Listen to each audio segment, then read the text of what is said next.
Hello, everyone. Welcome. My name is Tina, and we are here today to do your monthly reading. This is for November 2024. So, before we dive into individual readings, I'm going to take care of some business. It's fun business. And then I have a collective message to put out there. So, First of all, if you have not yet visited my website, I invite you to do so. And the link is below in the video's description. If I remember, I'll try to put the link in the comments too, but I have to remember to do that.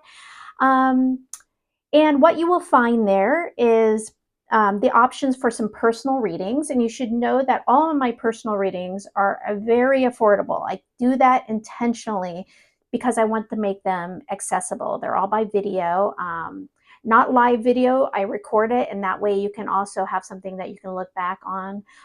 So there's that. But also, you may not know, on my website, I also have a fun little store that has some cool stuff. And one of my newest items are my arm warmers. I've gotten a few people asking where I get my arm warmers. They're kind of my shtick on the channel, and I wasn't intending to sell them, but I am starting to do that now. So the thing that makes my arm warmers a little different is that they are more slim fitting. They're not bulky. So, and it's hard to find arm warmers or these little fingerless sleeves that are like that because they get bulky under shirts or jackets. These are not. So that's the difference in mine. So if you're interested, you can also find my arm warmers on there, and I'm going to be adding more as time goes on, but I have a couple styles right now on there. And you can find some other, cool gifts and crystals and things like that, kind of spiritually awakened gifts that you can give yourself or others. But okay, so now let's dive in to the collective message. So this month, I really felt called to put out a message about nature and why it's so important to all of us right now. So if you are not aware, humanity is going through a call for an upgrade. Basically, it's a heightening or a raising of the frequency collectively, and some of you are totally feeling it and feel this draw towards it. If you're watching videos like this, you probably are feeling it, whether you know it or not. Some of you don't even realize it, but you're feeling called to maybe awaken, remember who you really are. It's a desire to raise your frequency. And so, why nature is so important, the universe, source energy, is calling all of us to get out and appreciate Mother Earth. And the power of nature can enable those who have always kind of felt like, meditation is outside of their reach or they're just not good at it. If you do this, it's meditation. It does the same thing. It has the same effect for you. You will start naturally raising your vibration. It is an effortless way to tune in. It's an effortless way to meditate, to get those same kind of vibrations or frequencies running through your body. And so when I talk about nature, yes, if you can get out into a beautiful forested park, or go out on intense hiking, beautiful, wonderful, but obviously not all of us have access. So it can be as simple as going to your local city park. It can also be going in your backyard, taking off your shoes, or if it's too cold, right? We're in transition with the seasons right now. Sit in some grass and put your hands on it, touch a tree. It's about appreciating the earth and nature, okay? When you do this, you will start to naturally heighten your intuition, and it cleanses your energy field. You go out into nature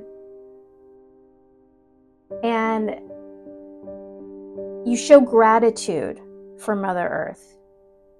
You start paying attention and noticing the minutia, the little things that you maybe have never looked at before.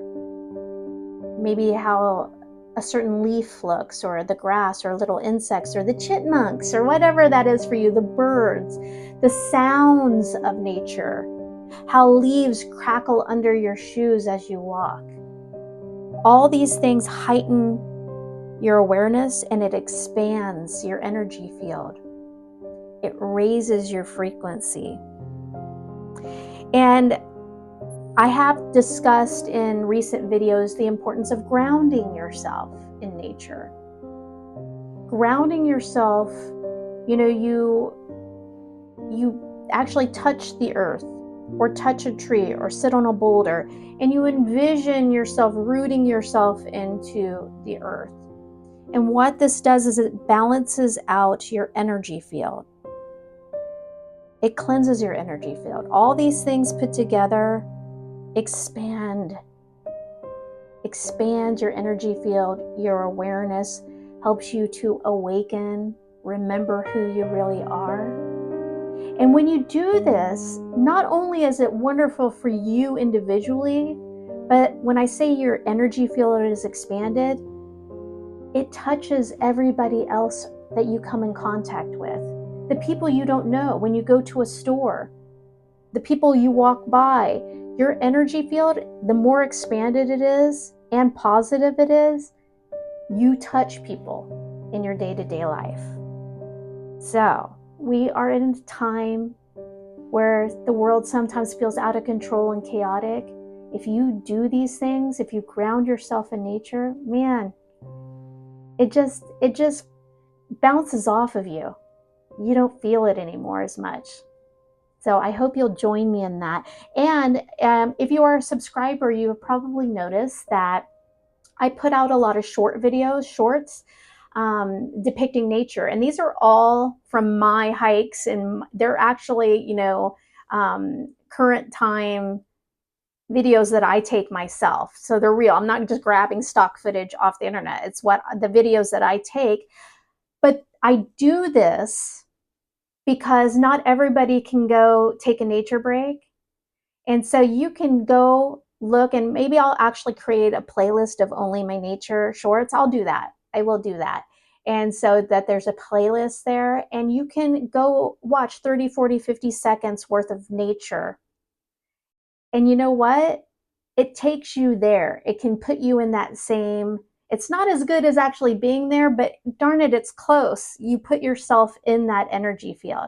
So yeah, I invite you to go check out those short videos and enjoy those. I really enjoy making them, so I hope you enjoy watching them. Okay, that's enough of me rambling. Let's dive into the personal readings. Thank you for listening. Scorpio, welcome and happy birthday. All right, it's your birthday season. Okay, Scorpio, let's dive into your November reading. We're going to first pull a message from the Woodland Wardens deck. I love this deck. It represents, is very appropriate for our opening collective message. It represents nature in both animal and plant form. A really solid message. Show me the one message that would most benefit Scorpio this November. There we go.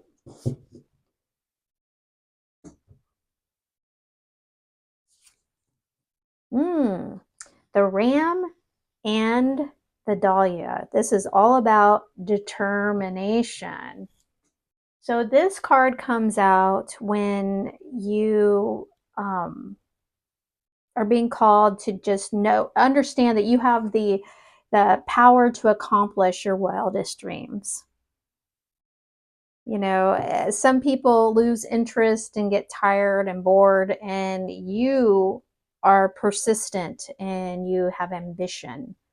Obviously the Ram, I think you can understand why that was chosen for this card. It's the Ram is an animal of action. They charge up the mountain with determination. They remove any obstacles that lie in their way. The Dahlia is known as a long living, flower. It blooms all through the summer and well into the fall. So it outlasts others and creates big, beautiful, abundant blooms. So fantastic. So there's some ambition going on this month for you, Scorpio. I like it. All right. All right, show me the overall energy for Scorpio for the month of November, please. Oh, okay. Right there.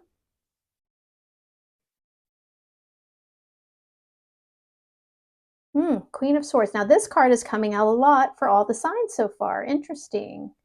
So that's your overall energy. What's in the recent past for Scorpio? Four of Swords. Okay. Makes sense. What's the central issue for this month? Four of Pentacles. Two fours. What's the challenge Scorpio will face this month? Three of Pentacles. Okay. What fear will Scorpio deal with this month? Page of Pentacles. What does Scorpio not see coming this month? The Emperor. I laugh because this is the card of Aries, and Aries is the ram. So that is certainly syncing up. Okay, what is the outcome for November for Scorpio? King of Swords. So you start off in the Queen of Swords and you end up in the King of Swords. Interesting. Okay. All right. So starting off this month with this overall energy of the Queen of Swords, what does that mean? So keep in mind, this is genderless. This is about the energy. So you can be male or female and embody this Queen of Swords energy. Queen of Swords is very confident, very logic based. She looks at situations with detail and she cuts out very decisively and quick with a quickness anything that does not serve her well. Okay, not a card emotion based. She makes decisions. She's not uncaring and she's not cruel or anything like that. She just is. She doesn't make decisions with emotion. So you're going to be throughout this month looking at things very clearly and honestly, and maybe cutting out some things here and there in your life that just aren't really working for you. Okay, we've already gotten an indication that this is going to be a kind of an ambitious month, and this makes sense. So your recent past, you've been maybe in a little bit of period of pulling back your energy from some things, maybe for some self-care. It's a card of a healing energy. Lots of times it's just a card of you taking a time out to get your thoughts straight, get your head clear. So it looks like you've been doing kind of the inner work and it's time to take some action in your life. Now your central issue is Four of Pentacles. So I think that you're going to find, I think it syncs up with this Queen of Swords energy, that you're going to have these moments where you're going to struggle a little bit here with wanting to hold on too tight to some things. So yeah, you're going to be kind of the central issue of like, I've been holding on to these things. I've been holding on and I have to cut them out. It's time to move on. It's time to unstick yourself. On the flip side of that, with this, you're also going to be deciding what you should hold on to, what is working for you. It goes both ways with this energy being in the central spot you're reading. Now, in the challenge spot, you have the Three of Pentacles, which I find interesting. So you're kind of going from the challenge or the three, you're progressing into the four. That's positive movement forward for a reading. Three of Pentacles is often, it's collaborating. So you might literally things that you've been working with others on that you're going to find you're going to be in a state of it's not working for you, and you're trying to figure out how do I charge forward, charge forward. I need to make some decisions here. It can also, if it's not involving other people, it can just be a project you've been working on that you're finding challenging. Okay, it's presenting a challenge for you. Now, your fears, it's another pentacle card, earthy energy, day to day. Pages are all about messengers and stuff, but the page is kind of the student of all the pages. I'm saying the page of pentacles is the student. So, what are you fearful of here? Is it learning a new skill? Is it learning a new way of looking at things? Is it communicating idea maybe that you need to are you scared to actually let some people go? This now Pentacles energy is your day-to-day life. This can be friendships, this can be work. It can be family members too. It's your day-to-day life. It's going to be we're talking to a lot of people here, so it's going to vary for everybody, but you know, Pentacles are earthy energy, the day-to-day tangible stuff in your life. So, for a lot of you, I think this is kind of work related, but it also can be friendships. So I would say this is your fear is actually communicating some of this to people, or implementing or figuring out that coming to these realizations is kind of scary for you. So what you don't see coming is this Emperor energy, which, like I said, it goes hand in hand with this. You're going to find this inner strength, okay, with this Emperor energy. You're going to realize how strong you are, and how actually easy, when you just allow it, how easy it is to have ambition and to take control of the situation and just be a doer. A doer. You're going to find this inner strength in you that I don't think you realized you had, Scorpio, or inner ambition, and you don't see it coming. You're going to just boom. Or there might be an actual person coming in your life that does that. I don't think so, though. I think it's you. I think it's very clear what the cards are communicating here. The outcome, which you have bookends here of the Queen of Swords, is the King of Swords. Now, the Queen and King, I find this kind of fascinating that that you get the starting off overall energy of the Queen of Swords, and you're coming out in the end as the King of Swords. Now they work hand in hand.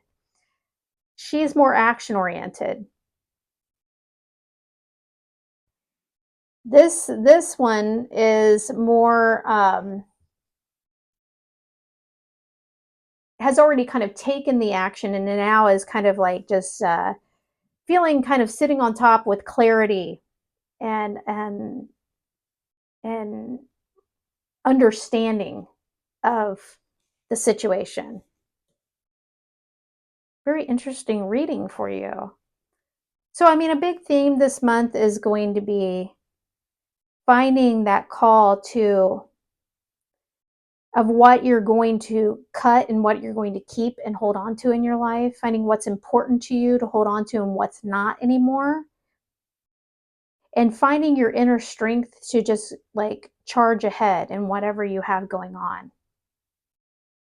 Could be that just a new project that you've been struggling to find the strength and ambition to go, but you're going to find it this month. It's very clear. And you're going to find it with a very clear, stable sense of understanding in the end, coming out of it. Great reading, forceful, strong reading. So I hope this was helpful, Scorpio. If you have not yet subscribed, I would love it if you chose to. Either way, thanks for joining me.